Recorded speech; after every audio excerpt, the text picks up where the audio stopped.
नमस्ते।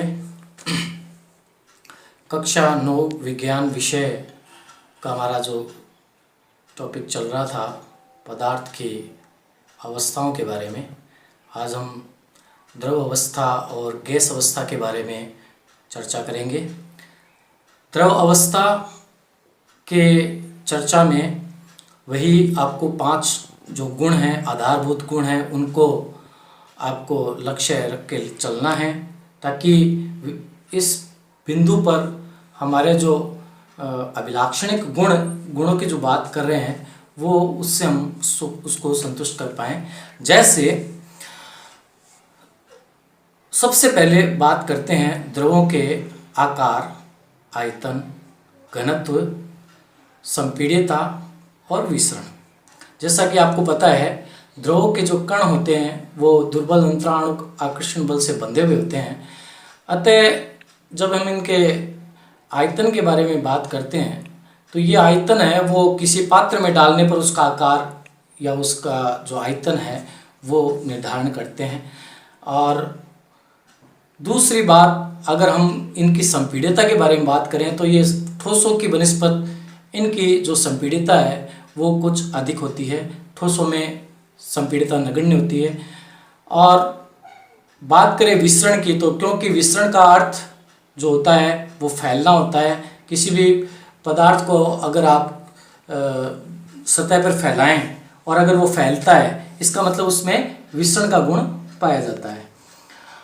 द्रवों की अन्य गुणों को अगर हम प्रायोगिक तौर पर हम बात करें इसको समझने के लिए, तो कक्षा 9 के एनसीईआरटी की बुक के आधार पर हम एक छोटा सा प्रयोग कर लेते हैं इस तथ्य को समझने के लिए कि इसमें विसरण का जो गुण है वो किस प्रकार से हम समझ पाते हैं। आपको इसके लिए 3-4 पदार्थ हैं, वो अलग अलग पदार्थ आपको लेने हैं। जैसे दूध ले लीजिए, आप पानी ले लीजिए, और दूध, पानी और ग्लिसरीन है, जूस है और तेल है। ये जो पदार्थ है ये पदार्थ अलग अलग बीकर में आप लीजिए और इनको एक साथ फैलाने के लिए आप इनको उड़ेल दीजिए। आप देखेंगे कि फैलने की जो गति है वो भिन्न भिन्न पदार्थों में भिन्न भिन्न होती है। ये सब इनके कणों के आकार के ऊपर निर्भर करता है। और इसी आधार पर हम अगर गैसों के बारे में बात करें, तो वही हमें 5 आधार इसमें लेने हैं। 5 आधारों में हम आयतन, द्रव्यमान, संपीड्यता, घनत्व और विसरण यहाँ पर देखेंगे। तो आयतन जो है वो गैसों का, आप देखते हैं कि किसी पात्र में डालने पर वो आयतन उसका निर्धारित होता है। और इसी प्रकार गैसों का जो गतिज ऊर्जा होती है वो गतिज ऊर्जा के कारण से स्वतंत्र गति से गति करते हैं। इनमें अंतराणु आकर्षण बल नगण्य होता है। और गैसों के अंदर एक बहुत विशेष गुण होता है उसके संपीड़ित होने का। और इसी सिद्धांत के आधार पर हम दैनिक जीवन में भी इस गुण को, गैसों के इस गुण को हम प्राय देखते हैं। आप देखते हैं गैसों के रूप में जैसे एलपीजी गैस है। एलपीजी गैस सिलेंडर के अंदर आती है और वो उच्च दाब और निम्न ताप पर उसको द्रवीकृत किया हुआ होता है। तो यह उसके संपीड़ित या उसके संपीड़न के गुण के कारण होता है।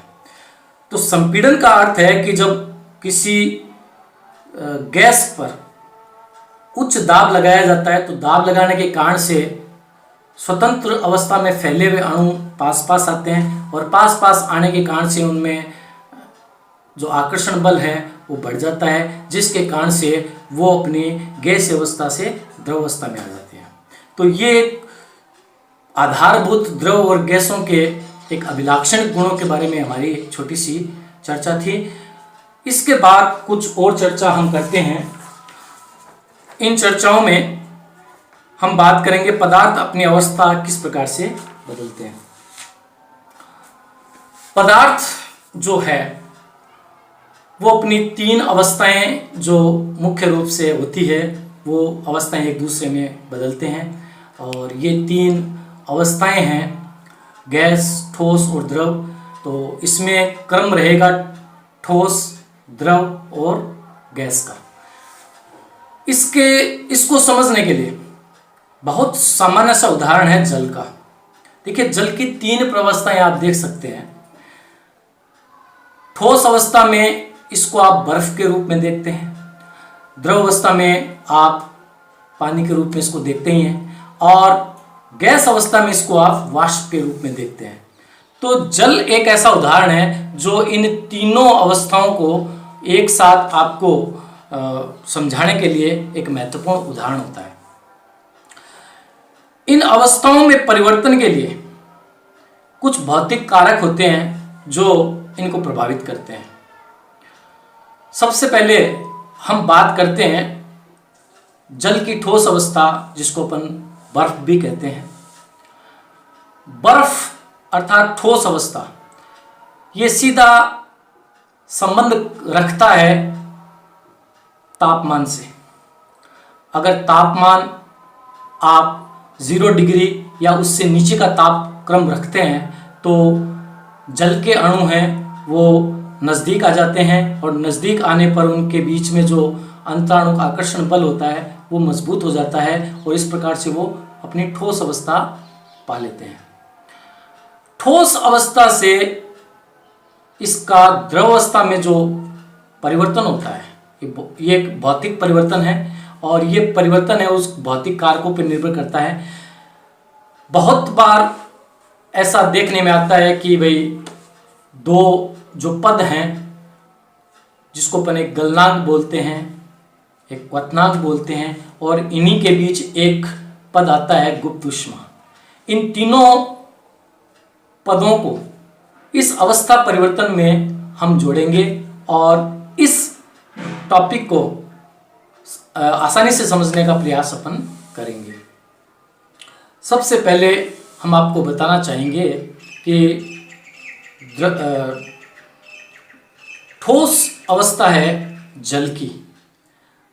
जल की ठोस अवस्था को अगर आप किसी पात्र में अगर बर्फ का टुकड़ा रखते हैं तो आप देखते हैं अगर उसको आप हीट देंगे तो हीट अर्थात ऊष्मा देने पर वो एकाएक द्रव अवस्था में नहीं बदलता है। और एकाएक द्रव अवस्था में नहीं बदलता है, इसका मतलब ये हुआ कि वो जो दी जाने वाली ऊष्मा है वो कहाँ चली गई। ये जो ऊष्मा है वो उस ठोस अवस्था को है, ये ऊष्मा ठोस पदार्थ के द्रव अवस्था में परिवर्तित करने के लिए बर्फ द्वारा अवशोषित कर ली जाती है। इस अवशोषित करने वाली इस ऊष्मा को हम गुप्त ऊष्मा कहते हैं। तो ये गुप्त ऊष्मा ही ठोस पदार्थ को द्रव अवस्था में बदलने के लिए दी जाती है। ये गुप्त ऊष्मा निम्न प्रकार से भी परिभाषित की जा सकती है कि किसी 1 किलोग्राम ठोस पदार्थ को दी जाने वाली ऊष्मा जिससे वह द्रव अवस्था में बदल जाए उसको अपन गुप्त ऊष्मा कहते हैं। तो गुप्त ऊष्मा एक महत्वपूर्ण पद है ठोस अवस्था और द्रव अवस्था के लिए। तो इसके लिए आपने सुना भी होगा कि जल का जो गलनांक बिंदु है वो 0 डिग्री सेंटीग्रेड होता है, और इसका हिमांक भी है वो भी 0 डिग्री सेंटीग्रेड होता है। लेकिन ये 0 डिग्री सेंटीग्रेड है, वो दोनों अवस्थाओं के मध्य की स्थिति है। ये जो स्थिति है ये गुप्त ऊष्मा द्वारा इनको पृथक पृथक किया जाता है। तो इस प्रकार से गुप्त ऊष्मा पदार्थ को एक अवस्था से दूसरी अवस्था में बदलने का एक महत्वपूर्ण पद होता है। एक पद आता है क्वथनांक। ये भी पदार्थ को अवस्था परिवर्तन करने में एक महत्वपूर्ण भूमिका अदा करता है क्वथनांक। क्वथनांक का अर्थ होता है बच्चों कि जब किसी पदार्थ को इतनी ऊष्मा दी जाए कि वह अपनी द्रव अवस्था से वाष्प अवस्था में परिवर्तित हो जाए, और इसके लिए जो द्रव अवस्था के जो कण हैं वो ऊष्मा पाकर उनके बीच में इस प्रकार की कंपन होने लगती है जिससे उनकी क्या होती है, गतिज ऊर्जा बढ़ जाती है। और गतिज ऊर्जा जब बढ़ते हैं तो उनके मध्य जो अंतराणु आकर्षण बल होते हैं वो स्वतः टूटने लगते हैं और कण या अणु है वो स्वतंत्र होने लगते हैं और वो वाष्प रूप में परिवर्तित हो जाते हैं। तो ये पहला अवस्था परिवर्तन में जो मैंने आपको बताया है ये ताप का प्रभाव होता है और ताप के प्रभाव से हम अवस्था परिवर्तन कर सकते हैं।